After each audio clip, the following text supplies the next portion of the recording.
Like, comment, subscribe, and make sure you turn on those notifications.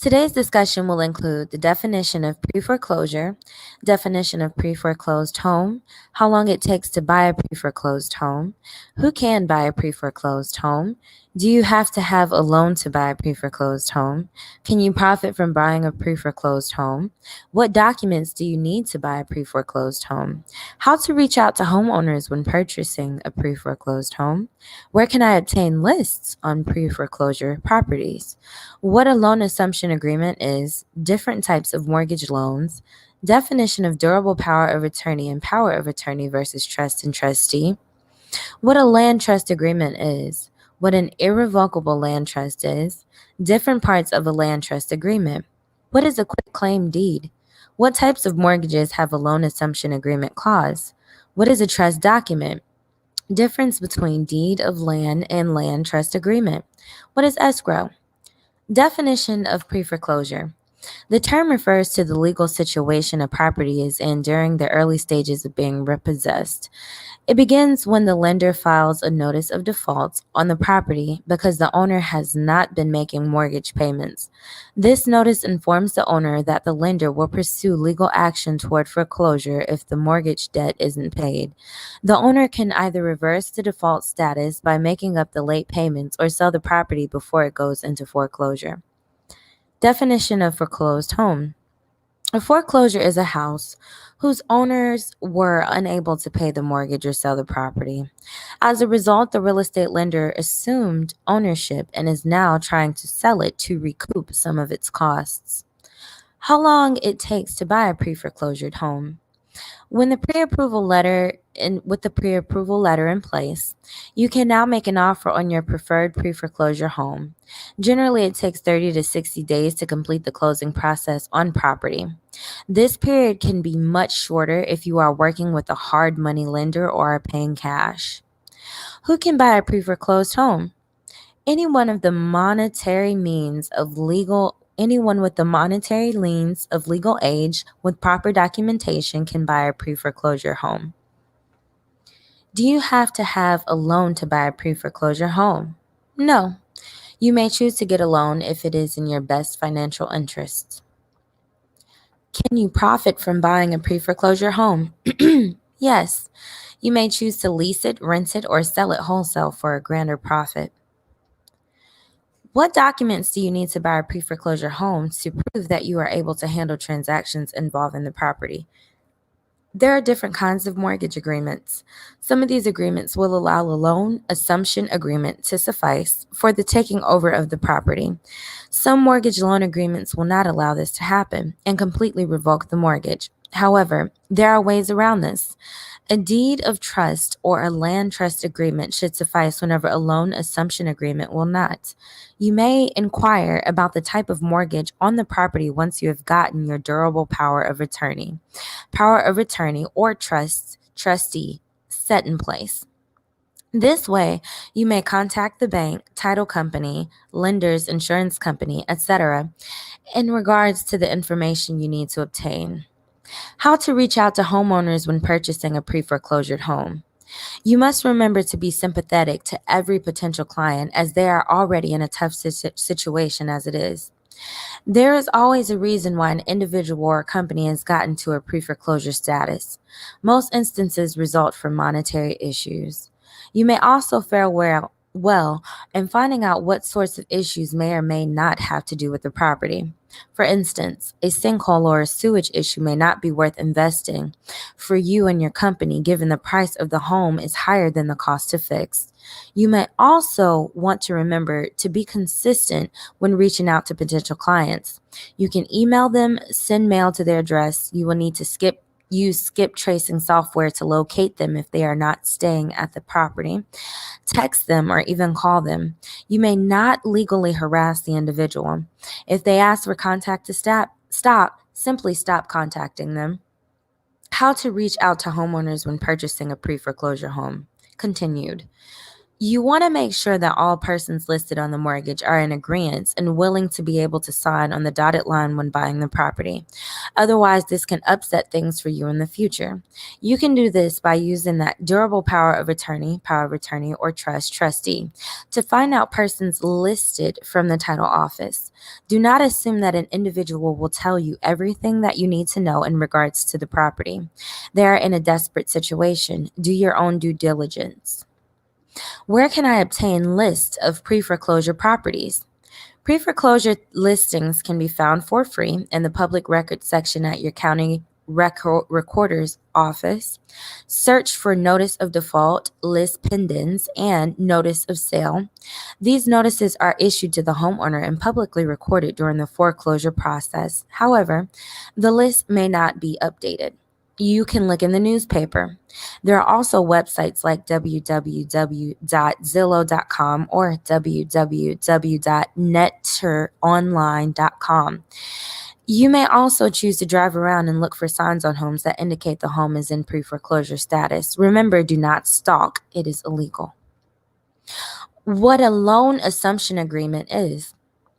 Mortgage assumption is the conveyance of the terms and balance of an existing mortgage to the purchaser of a financial property, commonly requiring that the assuming party is qualified under lender or grantor guidelines. When you assume a mortgage, you're taking over a mortgage payment from someone else, excuse me, while keeping the current terms of that payment intact.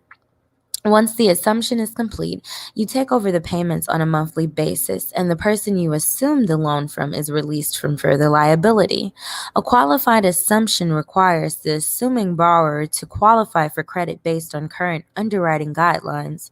Credit score, debt to income ratios, and other factors may be used to determine qualification, but vary based on loan type. Advantages: if the assumable interest rate is lower than the current market rates, the buyer saves money straight away. There are also fewer closing costs associated with assuming a mortgage. This can save money for the sellers as well as the buyer.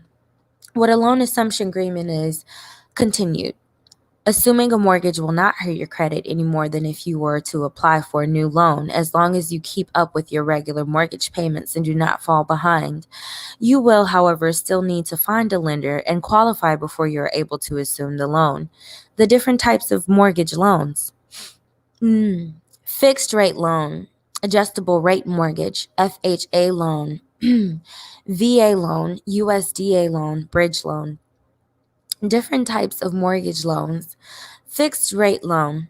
The most common type of conventional loan, a fixed rate loan, prescribes a single interest rate and monthly payment for the life of the loan, which is typically 15 or 30 years. One type of fixed rate loan mortgage is a jumbo loan.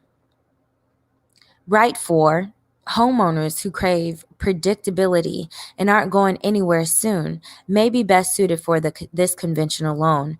For your mortgage payment, you pay X amount for Y years, and that's the end for a conventional loan.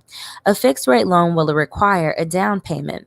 The rise and fall of interest rates won't change the terms of your home loan, so you'll always know what to expect with your monthly payment. That said, a fixed rate mortgage is best for people who plan to stay in their home for at least a good chunk of time of the life of the loan. If you think you'll move fairly soon, you may want to consider the next option, which is an adjustable rate mortgage. Unlike fixed rate mortgages, adjustable rate mortgages, ARM, offer mortgage interest rates typically lower than you'd get with a fixed rate mortgage for a period of time, such as 5 to 10 years, rather than the life of a loan. But after that, your interest rates and monthly payments will adjust, typically once a year, roughly corresponding to current interest rates. So, if interest rates shoot up, so do your monthly payments. If they plummet, you'll pay less on mortgage payments. Right for home buyers with lower credit scores are best suited for an adjustable rate mortgage. Since people with poor credit typically can't get good rates on fixed rate loans, an adjustable rate mortgage can nudge those interest rates down enough to put home ownership within easier reach. These home loans are also great for people who plan to move and sell their home before their fixed rate period is up and their rates start vacillating. However, the monthly payment can fluctuate. FHA loan, which is a real common, well, the most common type of loan. While typical home loans require a down payment of 20% of the purchase price of your home with the Federal Housing Administration or FHA loan, you can put down as little as 3.5%. That's because Federal Housing Administration loans are government backed. And it's right for home buyers with meager savings for a down payment are a good fit for an FHA loan. The FHA has several requirements for mortgage loans. First, most loan amounts are limited to $417,000 and don't provide much flexibility. FHA loans are fixed rate mortgages with either 15 or 30-year terms. Buyers of FHA approved loans are also required to pay mortgage insurance, either upfront or over the life of the loan, which hovers over at about 1% of the cost of your loan amount. VA loans. If you serviced in the United States military, a Veterans Affairs or VA loan can be an excellent alternative to a conventional loan. If you qualify for a VA loan, you can score a sweet home with no down payment and no mortgage insurance requirements. And it's right for VA loans are for veterans who served 90 days consecutively during wartime, 180 during peacetime, or 6 years in the reserves. Because the home loans are government backed, the VA has strict requirements on the type of home buyers can purchase with a VA loan. It must be your primary residence and it must meet minimum property requirements. That is, no fixer-uppers allowed. USDA loan. Another government-sponsored home loan is the USDA Rural Development Loan, which is designed for families in rural areas. The government finances 100% of the home price for USDA-eligible homes, in other words. No down payment necessary, and offers discounted mortgage interest rates to boot. And it's right for borrowers in rural areas who are struggling financially can access USDA-eligible home loans. These home loans are designed to put homeowners within their grasps with affordable mortgage payments. The catch: your debt load cannot exceed your income by more than 41%, and as with the FHA, you will be required to purchase mortgage insurance. A bridge loan, also known as a gap loan or repeat financing. A bridge loan is an excellent option if you're purchasing a home before selling your previous residence. Lenders will wrap your current and new mortgage payments into one once your home is sold and you pay off that mortgage and refinance. And it's right for homeowners with excellent credit and a low debt to income ratio who don't need to finance more than 80% of the two homes' combined value. Meet those requirements, and this can be a simple way of transitioning between two houses without having a meltdown financially or emotionally in the process. Definition of durable power of attorney and power of attorney versus trust and trustee. What's the difference between durable and general power of attorney? A general power of attorney ends the moment you become incapacitated. A durable power of attorney stays effective until the principal dies or until they act to revoke the power they've granted to their agent. A trust is an entity that is separate from the trustor or creator of the trust. A trustor may also be called a grantor or a settler. Trustee is a person or persons designated by a trust document to hold and manage the property in the trust. Executor, excuse me, and trustee guidelines. The trustee acts as the legal owner of trust assets and is responsible for handling any of the assets held in trust, tax filings for the trust, and distributing the assets according to the terms of the trust. Both roles involve duties that are legally required. What a land trust agreement is. A land trust is essentially a private agreement whereby one party, the trustee, agrees to hold title to property for the benefit of another party or parties, the beneficiary or beneficiaries. The creator of this trust is often called the settlor or truster. This is usually the title holder to the property before transfer into the trust. The settlor often remains the beneficiary of the trust for his or her lifetime. In essence, the trustee holds the title to the property and must follow the instructions of the beneficiary. The beneficiary typically has the absolute right to direct and control the trustee and receive all income from the trust. The trust agreement at the creation of the trust governs the relationship between the trustee and beneficiary. Thus, the trustee often has no more power than the settlor gives him. Plus, he or she has no function other than to do as the trust deed instructs.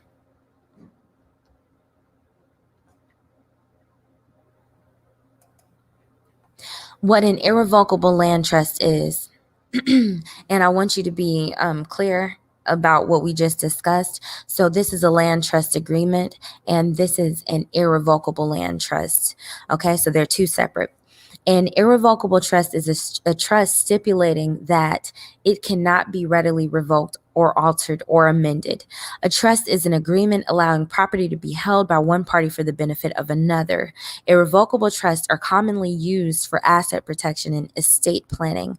A trust is a legal tool that consists of three parties: a settlor who has the trust created, a trustee who manages the trust, one or more beneficiaries who receive the benefits of the trust. You will also hear a settlor also referred to as a grantor or truster. A trust can also have multiple settlors and or trustees. Different parts of the land trust agreement.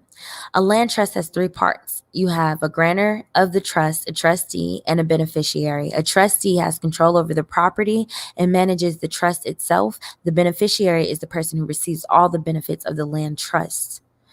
What is a quitclaim deed? A quitclaim deed allows you to quit the ownership interest in your home. However, surrendering ownership rights does not eliminate the mortgage obligation. When you fail to make the payments, the lender takes back the home. What types of mortgages have a loan assumption agreement clause? Assumption clauses are standard and government-backed mortgages from the Federal Housing Administration, which is the FHA loan, the Veterans Administration, the VA, and the U.S. Department of Agriculture, the USDA. The new owner must still meet credit and eligibility standards. What is a trust document? A legal document which may be a deed or other instrument that creates a trust. The trust document appoints the trustees and states the terms of the trust, including who the beneficiaries are and the trust property that will be subject to the trust. Difference between deed of land and land trust agreement. From a buyer's perspective, the trust deed is preferable as he gets ownership of the property. On the other hand, a land contract gives the seller more control since she or he retains ownership of the deed. This can make it easier for her, him, or they to take the property back if the buyer does not fulfill his obligations. What is escrow on your home? When you make an offer on a home, you will write an earnest money check that will be placed in escrow.